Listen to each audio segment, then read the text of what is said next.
यहाँ पे हमने कैलकुलेट कर लिया जी की वैल्यू। ये डेरिवेशन आपको 3 से 4 नंबर में आपके एग्जाम में जरूर पूछा जाएगा।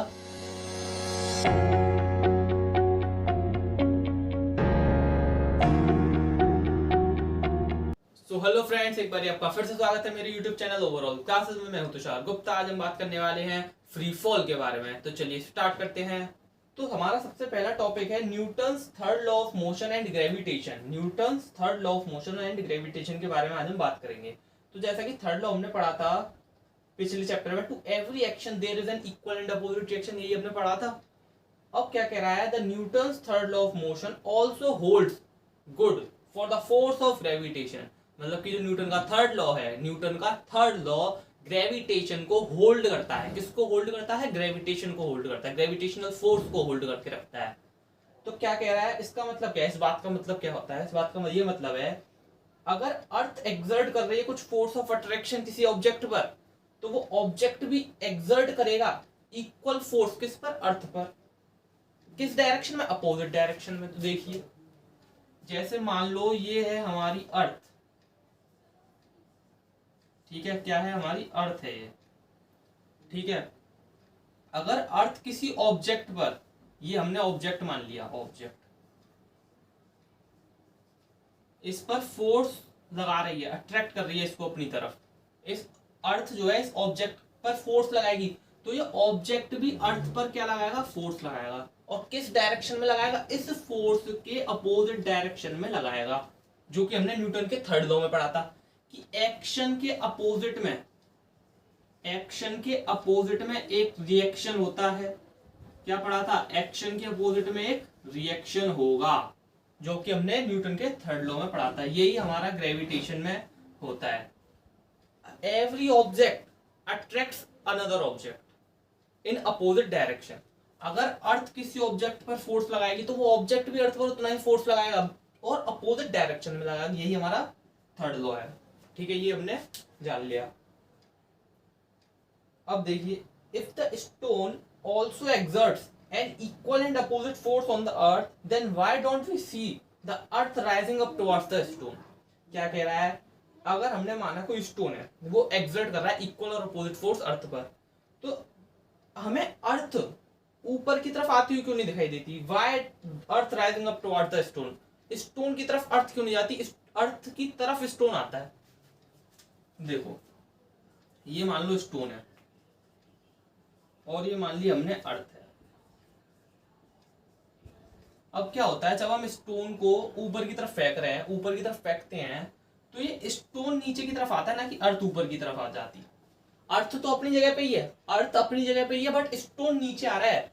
अर्थ अट्रैक्ट कर रही है स्टोन को अपनी तरफ, और स्टोन भी अट्रैक्ट करेगा अर्थ को, क्योंकि हमने भी जाना है न्यूटन का थर्ड लॉ फॉलो होता है ग्रेविटेशन में।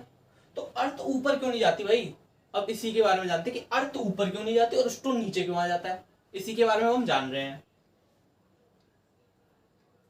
From Newton's second law of motion, we know that force is equals to mass cross acceleration.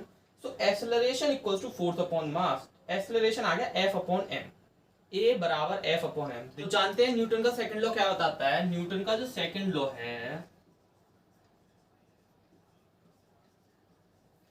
क्या होता है? F बराबर m a, हमने पढ़ा था इससे प्रीवियस चैप्टर में। F बराबर होता है m a के। तो हमने यहाँ से क्या देखा कि a बराबर क्या होगा? F अपॉन m होगा। मतलब एक्सेलरेशन इनवर्सली प्रोपोर्शनल है मास के, a इनवर्सली प्रोपोर्शनल है मास के। जो आप स्क्रीन पे देख रहे हो, यही आपको बात समझाई जा रही है कि एक्सेलरेशन मास के क्या है? इनवर्सली प्रोपोर्शनल है। The mass of stone is very small, due to which the gravitational force produce a large acceleration in it. Due to the very large mass of the earth, the same gravitational force produce very very small acceleration in the earth. क्या बात हो रही है, सुनो। ये formula लिख रहा है, ए प्रोपोर्शनल है इनवर्सली मास के। ए इनवर्सली प्रोपोर्शनल है मास के, मतलब जितना ज्यादा मास उतना कम एक्सेलरेशन, उतना कम एक्सेलरेशन। अब आप एक बात सोच के देखिए, ये स्टोन है, ये अर्थ है। अब आप बताओ, इसका मास ज्यादा है या इसका मास ज्यादा है? मास आप सबको पता है, अर्थ का मास बहुत ज्यादा है एज कंपेयर टू स्टोन। जितना ज्यादा मास उतना कम एक्सेलरेशन। एक्सेलरेशन कम होगा तो हमें अर्थ ऊपर की तरफ टुवर्ड्स द स्टोन राइज होती हुई कम दिखेगी, बट स्टोन का मास बहुत कम है तो उसका एक्सेलरेशन ज्यादा है। स्टोन वाले केस में एक्सेलरेशन जो है ज्यादा है, जिस वजह से कि वह अर्थ की तरफ हमें आता हुआ दिखाई देता है, क्योंकि उसमें एक्सेलरेशन ज्यादा है। एक्सेलरेशन ज्यादा क्यों? मास कम है इस वजह से। बट अर्थ में ऐसा नहीं होता। क्यों नहीं होता? क्योंकि अर्थ का मास बहुत ज्यादा है। अर्थ का मास बहुत ज्यादा है, जिसकी वजह से अर्थ ऊपर की तरफ राइज नहीं होती, स्टोन की तरफ नहीं, स्टोन उसको अपनी तरफ अट्रैक्ट नहीं कर पाता है। तो अब देखते हैं अगली स्लाइड, फ्री फॉल। अब हमारा मेन टॉपिक जो था आज का वो स्टार्ट होने वाला है, जिसका नाम है फ्री फॉल। तो जानते हैं फ्री फॉल के बारे में। The falling of a body from a height towards the earth under the gravitational force of earth is called free fall. तो देखो क्या लिख रहा है। मान लीजिए हमारी अर्थ है, अर्थ मतलब जमीन है ये हमारी, ठीक है। अब हमने कोई ऑब्जेक्ट है, ये ऊपर से नीचे आ रहा है, ऊपर से नीचे आ रहा है किसी हाइट से ऊपर। ये मान लो हमारी छत, घर है हमारा, ये घर है, थोड़ी ऐसे ही चल रहा है, ठीक है।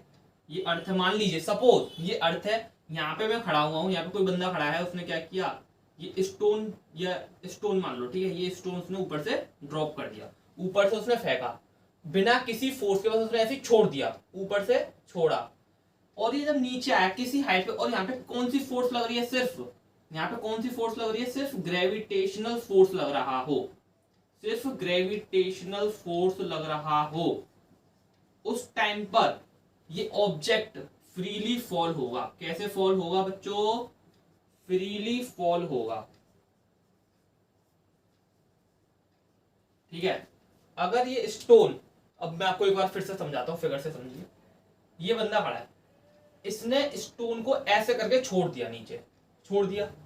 इस टाइम पर कोई एक्सटर्नल फोर्स ना लगे, सिर्फ ग्रेविटेशनल फोर्स अगर काम कर रही है तो ये ऑब्जेक्ट फ्रीली फॉल होगा। इसी कंडीशन को हम बोलेंगे फ्री फॉल कंडीशन। ये कैसी कंडीशन है? फ्री फॉल कंडीशन, ठीक है। ये डेफिनेशन आपके एग्जाम्स में आ सकती है, ठीक है। अब जानते हैं, अब जानने से पहले एक और बात सुनिए। ये बॉडी क्या कहलाएगी? इस टाइम पर जब फ्रीली फॉल सब काम हो रहा है, तो इस टाइम पर इस बॉडी का नाम होगा फ्रीली फॉलिंग बॉडी। कैसी बॉडी है ये? फ्रीली फॉलिंग बॉडी, जो कि आप स्क्रीन पे देख पा रहे हो, ठीक है। ये बॉडी होगी फ्रीली फॉलिंग बॉडी। और ये पूरी सिचुएशन, ये जो पूरी कंडीशन है, ये क्या है? Freely fall, free fall condition. Free fall कह लो, फ्रीली फॉल कंडीशन, कुछ भी कह लो, ठीक है।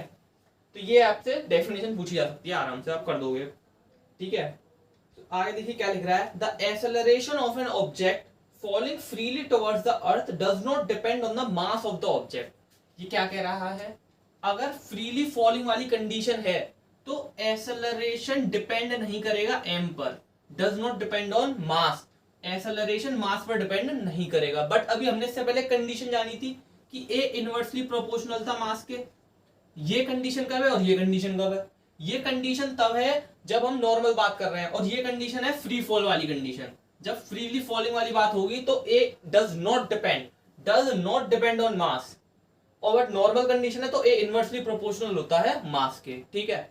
तो जैसा कि आपको स्क्रीन पे कुछ एग्जांपल्स दिख रहे हैं, एक हमारा फेदर है और एक बॉल है, ठीक है, जो कि देखिए आपको मैं दिखाता हूँ। ये जो फेदर है और ये बॉल है, ये दोनों ड्रॉप कर रहे हैं नीचे। अब आप बताओ, एक मैंने फेदर ले रखा है, हम बना देते हैं फेदर, मान लो ये फेदर है, ठीक है, और एक ये बॉल है, ठीक है। एक फेदर माना, एक बॉल माना, दोनों को एक ही हाइट से ड्रॉप किया नीचे, दोनों को सेम हाइट से नीचे ड्रॉप किया। तो आप बताओ फेदर पहले आएगा कि बॉल पहले आएगी? बॉल मान लो, स्टोन मान लो, कुछ भी मान लो, कौन पहले नीचे आएगा? ऑब्वियस सी बात है बॉल पहले आएगी, ये नहीं आएगा। तो आप ये कह सकते हो कि ये वाली बात जो हमने भी बात करी थी कि ये डिपेंड नहीं करता मास पे, ये बात तो गलत हो जाएगी। ये बात यहाँ गलत हो जाती है कि नहीं हो जाती है? बट ये बात ट्रू है। अब मैं कह रहा हूँ ये बात ट्रू है, ये बात ट्रू है, बट इस कंडीशन में तो ये बात रॉन्ग होगी, तो कॉन्ट्रडिक्शन आ गया। अब बात ये पता लगाना है कि बात सही है या बात गलत है। दोनों में से एक कंडीशन होगी, या तो बात गलत होगी कि ए डिपेंड करेगा या तो मास पे, या ए डज नॉट डिपेंड करेगा मास पे। अब बात कौन सी सही है?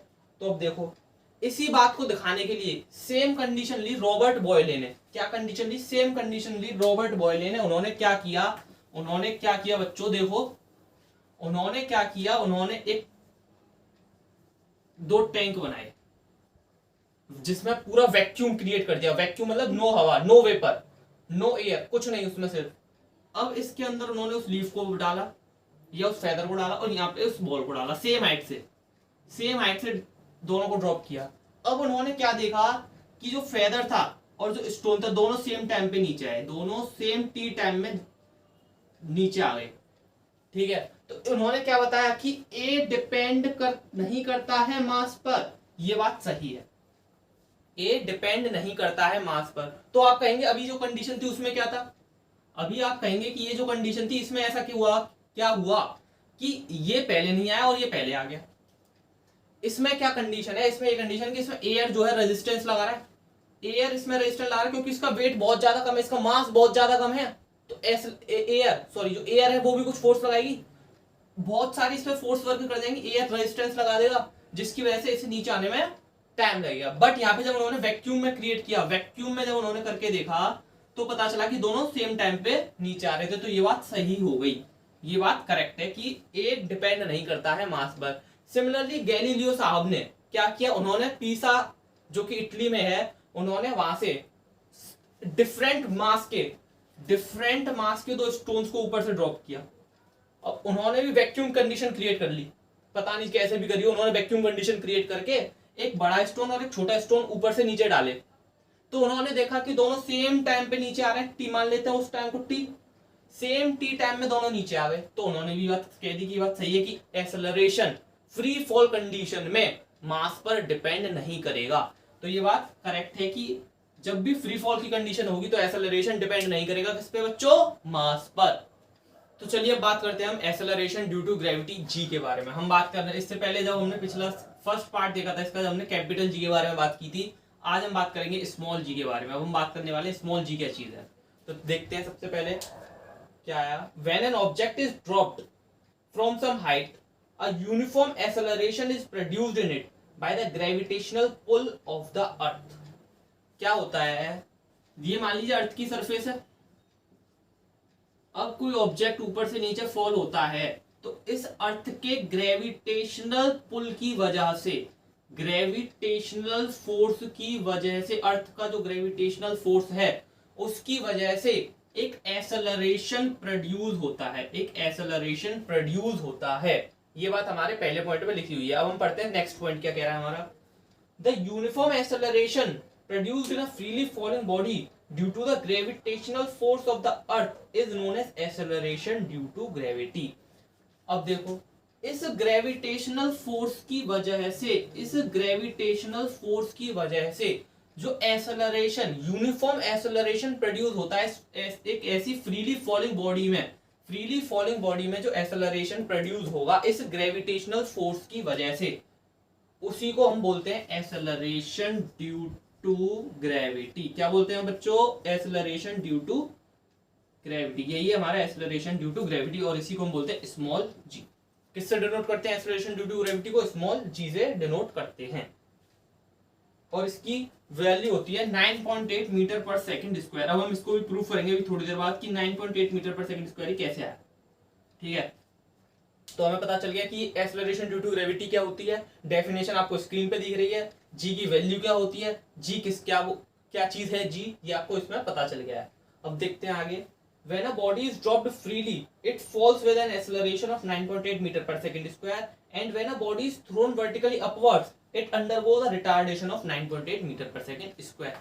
अगर कोई बॉडी ऊपर से नीचे आ रही है फ्रीली फॉलिंग कंडीशन में तो वो 9.8 मीटर पर सेकंड स्क्वायर की स्पीड एक्सेलरेशन से नीचे आएगी, और अगर कोई बॉडी ऊपर जा रही है तो वो कितने रिटार्डेशन से जाएगी ऊपर? 9.8 मीटर पर सेकंड स्क्वायर के रिटार्डेशन से वो बॉडी ऊपर जाएगी फ्री फॉल कंडीशन में। सो हम कैलकुलेट करते हैं acceleration due to gravity G को। तो हम कैलकुलेट कर रहे हैं जी की वैल्यू को।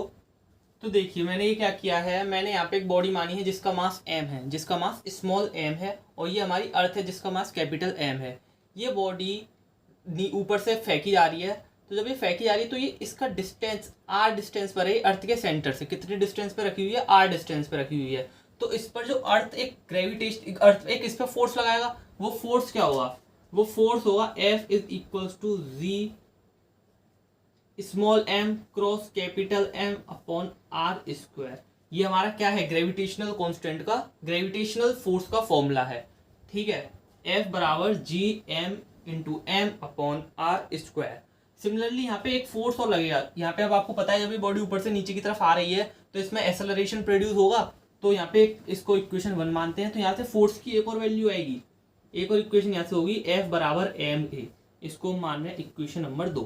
ये यहाँ पे हमने स्मॉल एम लिया है क्योंकि इस बॉडी का मास है, जो कि इस बॉडी का मास है, क्योंकि एक्सेलरेशन इस बॉडी में प्रोड्यूस हो रहा है, इस बॉडी में जो एक्सेलरेशन प्रोड्यूस हो रहा है तो उसकी वजह से जो फोर्स क्रिएट होगा वो F बराबर एम ए होगा, एम ए फोर्स होगा। तो यहाँ से हम ए बराबर निकाल सकते हैं F अपॉन एम, ए बराबर क्या निकाल दिया बच्चों हमने, F अपॉन एम। तो हम यहाँ पे क्या करेंगे, अब हम क्या करेंगे, ये जो F है, यहाँ पे जो F है इसको इक्वेशन ना मान के इसको इक्वेशन मान लेते हैं, ठीक है।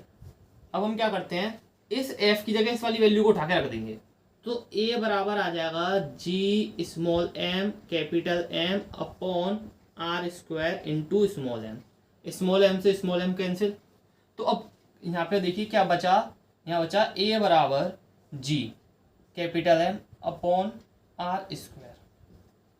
क्या इस A को मैं G की जगह लिख सकता हूँ, सोच के देखिए, इस A की जगह मैंने G लिख दिया, कुछ गलत किया मैंने, क्योंकि अभी हमने बात की है ये A जो है ये एक्सेलरेशन है, और जब हम ऊपर से नीचे की तरफ बात कर रहे हैं, वर्टिकल बात कर रहे हैं, तो एक चेंज हो जाता है G से, एक्सेलरेशन ड्यू टू ग्रेविटी आ जाती है। अब हम क्या करेंगे, यहाँ पे जब हम वैल्यूज रखेंगे, G की वैल्यू तो आपको पता ही है 6.67 इंटू 10 टू द पावर -11 है।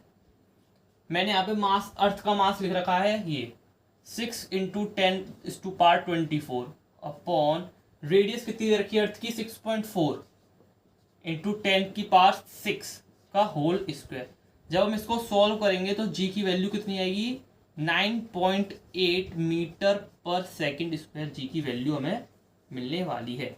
तो ये यहाँ पे हमने कैलकुलेट कर लिया G की वैल्यू। ये डेरिवेशन आपको 3 से 4 नंबर में आपके एग्जाम में जरूर पूछा जाएगा, तो इसे याद कर लीजिए अच्छी तरह। याद का मतलब आप इसे समझ लीजिए, अब इसमें समझने में कुछ बड़ी बात तो है नहीं, सिर्फ एक फोर्स लिए जो कि ग्रेविटेशनल फोर्स है, उसकी वैल्यू उठा के एक्सेलरेशन में रख दी है, यहाँ पे स्मॉल एम से स्मॉल एम कैंसिल, फिर यहाँ पे हमने वैल्यूज रख दी उठा के। बस आपको वैल्यूज याद होनी चाहिए, G का रेडियस पता, मतलब अर्थ की रेडियस, अर्थ का मास और G की वैल्यू अगर आपको पता है तो आप G की स्मॉल G की वैल्यू निकाल लेंगे, जो कि 9.8 मीटर पर सेकंड स्क्वायर होती है।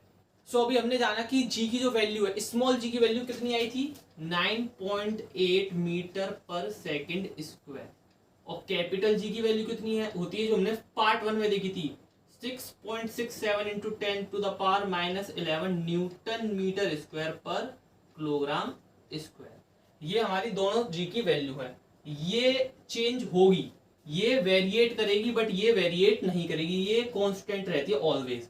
ये ऑलवेज कांस्टेंट है, बट ये कांस्टेंट नहीं होती। अब हम बात करेंगे ये कब कांस्टेंट, कब ज्यादा होगी, कब कम होगी, कब ये वैल्यू हमारी ज्यादा होगी, कब ये वैल्यू हमारी कम होगी। अब हम इस बारे में बात करने वाले हैं, तो जानते हैं कि इसकी वैल्यू कब ज्यादा होने वाली है और कब कम होने वाली है।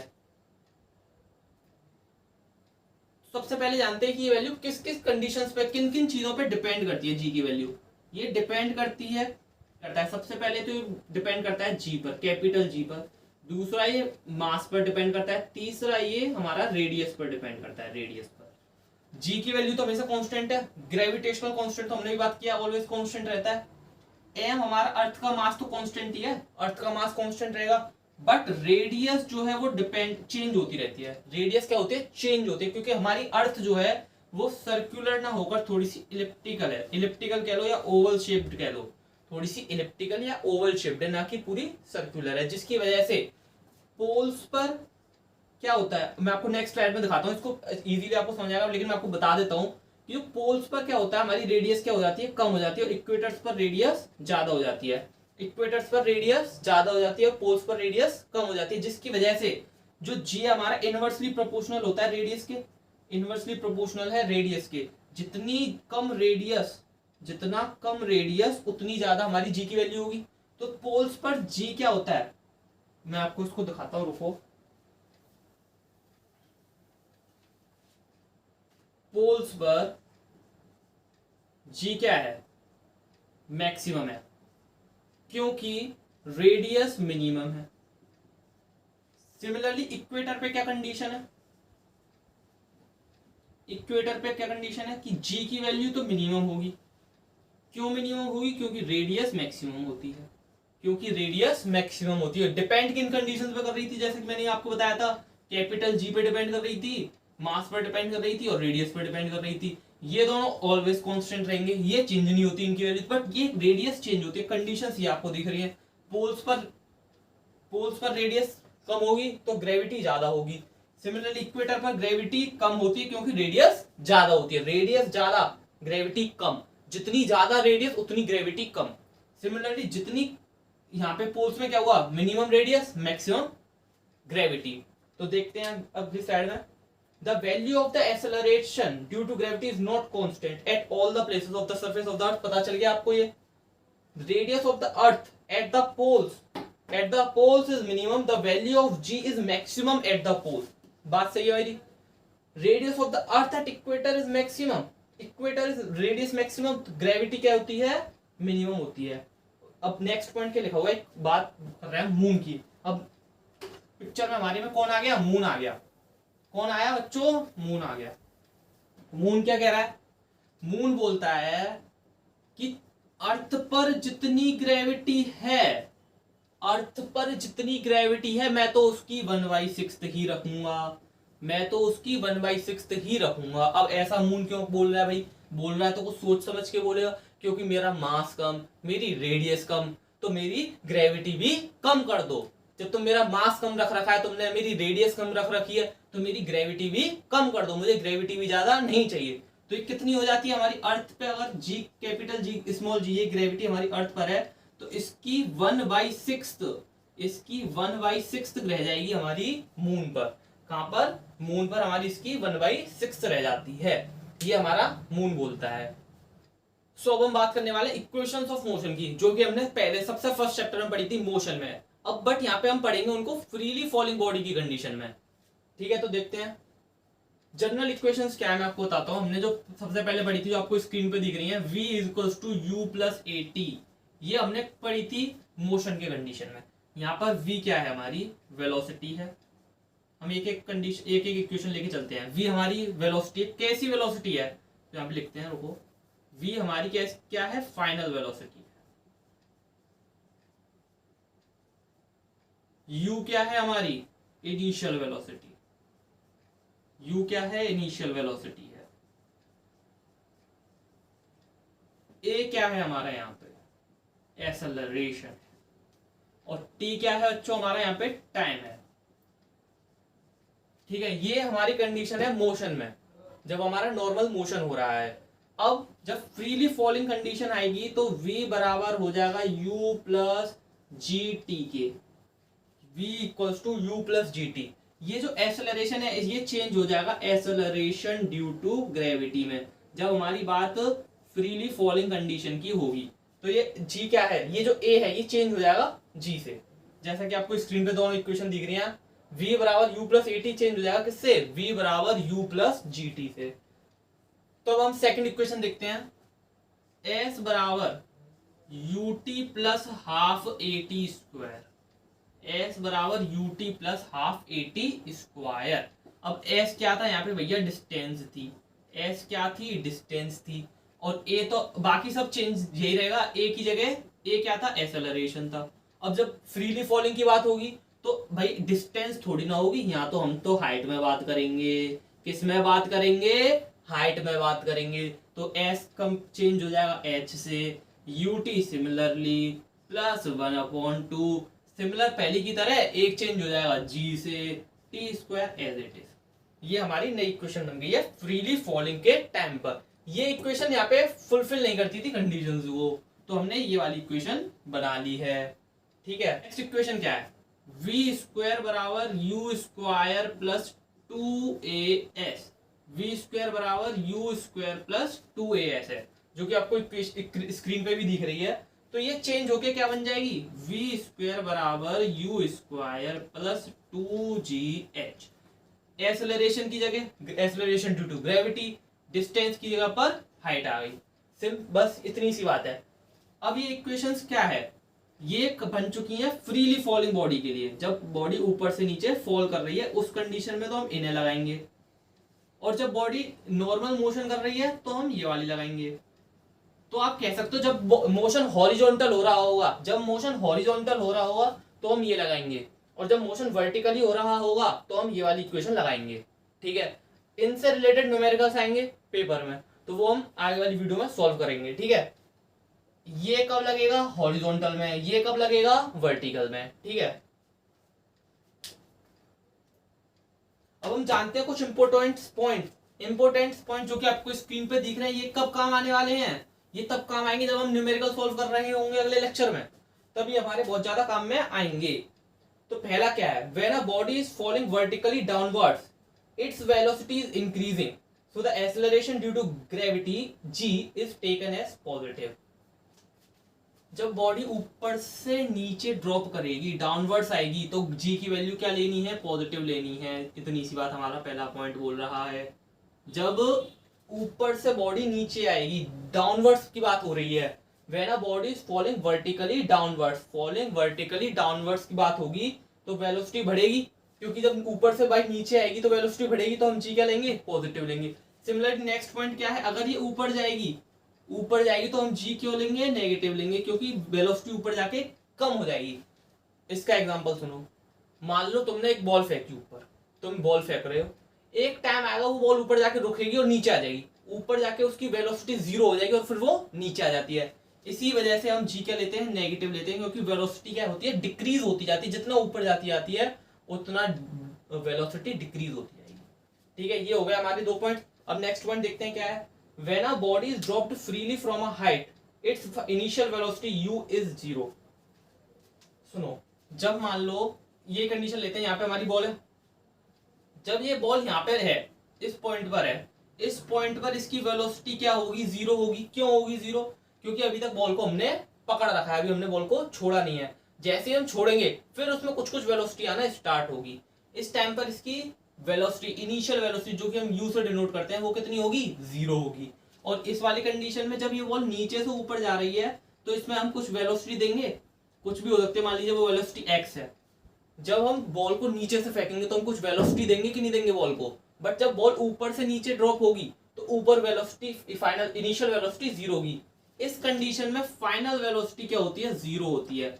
इस कंडीशन में फाइनल वेलोसिटी 0 होगी और इस कंडीशन में इनिशियल वेलोसिटी 0 होगी। जब बॉडी ऊपर से नीचे की तरफ ड्रॉप करी जाएगी तो इनिशियल वेलोसिटी 0, और जब नीचे से ऊपर जाएगी तो फाइनल वेलोसिटी 0। ये हमारे 2 पॉइंट्स बता रहे थे। अब लास्ट पॉइंट क्या है इसका, the time taken by a body to rise to the highest point is equal to the time it takes to fall from the same height. ये क्या कह रहा है, मान लीजिए सरफेस है, मैं यहां से इस बॉल को ऊपर फेंक रहा हूं, एक बॉल को, फिर वो बॉल ऊपर से नीचे आ रही है, तो ये कह रहा है जितना टाइम इस बॉल को ऊपर जाने में लगेगा, अगर ये टी टाइम लग रहा है तो टी टाइम ही लगेगा इस बॉल को ऊपर से नीचे आने में। जितना टाइम किसी चीज को ऊपर जाने में लगता है उतना ही टाइम उस चीज को ऊपर से नीचे आने में लगता है। ये बात हमारा लास्ट 5th पॉइंट बता रहा है। ये सारे पॉइंट जो मैं आपको बता रहा हूँ ये न्यूमेरिकल्स में बहुत ज्यादा आपके लिए इंपॉर्टेंट है, तो जब हम न्यूमेरिकल सोल्व करेंगे तो ये पॉइंट काम आएंगे, तो आप इनको याद कर लीजिएगा। तो यहाँ पे हमने हमारा फ्री फॉल वाला टॉपिक कवर कर लिया पूरा। तो अब जब हम नेक्स्ट वीडियो देखेंगे तो उसमें इसके न्यूमेरिकल्स को देखेंगे। तो thank you for attending this lesson. Video को लाइक कर दीजिएगा और चैनल को सब्सक्राइब कर लीजिएगा।